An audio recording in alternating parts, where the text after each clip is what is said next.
আমরা সন্ধি বিচ্ছেদের দ্বিতীয় রুলসটা পড়বো। দেখো, ব ফলা থাকলে হ্রস্ব এবং দীর্ঘকার ব্যবহার হবে। কখন হ্রস্ব কখন দীর্ঘ, এটা কি তুমি করতে করতে অভ্যস্ত হয়ে যাবে কখন কোনটা ব্যবহার করতে হবে। আচ্ছা, আমরা একটু উদাহরণে যাই। স্বাগত, স্বাগত, এই স্বাগত, দেখো স আছে, সেই শটা নিয়ে আসলাম।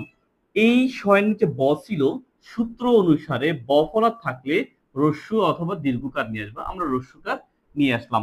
এখন স্বাগত যখন তুমি উচ্চারণ করো, দেখো স্বাভাবিকভাবে লেখো স্বাগত।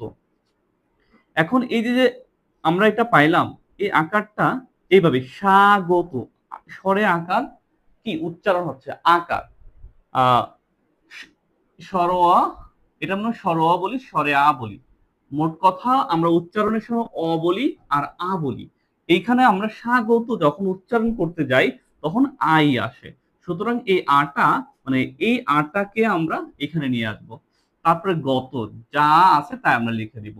এখন অর্ণিজ, দেখো সরোয়াটা আনলাম, এই নয়ের নিচে আছে ব, নয়ের নিচে আছে কি ব, এই নটা নিয়ে আসবো, বয়ের জন্য রস্যকার।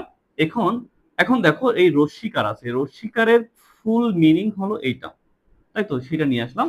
তারপর ত, যা আছে বাকিটা কি নিয়ে আসবো। এইভাবে আমরা সন্ধি বিচ্ছেদ করব।